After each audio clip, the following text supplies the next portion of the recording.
qu'est-ce qui a précédé, en fait, la prise de cette loi-là? C'est suite à des plaidoyers, de nombreuses années de plaidoyers, des organisations de la société civile, des professionnels de santé qui sont constamment au fait de cette réalité-là. Ce n'est pas que le gouvernement s'est levé à un moment donné pour dire bon, on va autoriser l'avortement, non.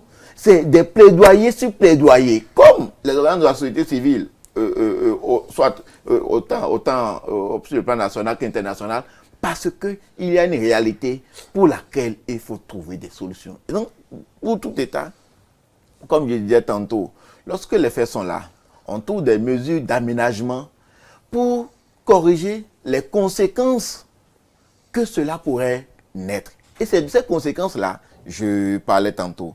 Le fait qu'elle ait pu, sur la base de cette garantie que la loi lui a donnée, permet à cette personne-là avisée, sa maman ou autre personne avisée, à qui elle en a parlé, de pouvoir lui donner les conseils bienséants. Sinon, ce qui se passe, lorsque la jeune fille tombe enceinte et qu'elle veut, c'est des fois c'est des moins jeunes qu'elles vont voir, ou peut-être une maman dans le quartier dont le comportement est assez bizarre, ou qui fait des trucs de cachotterie, et donc l'orientation, elle est biaisée. Ce qu'on a voulu, c'est que les femmes aient des recours avisés lorsqu'ils ont l'intention, qu'il leur soit permis d'abord d'exprimer cette intention-là, et qu'on puisse les accompagner.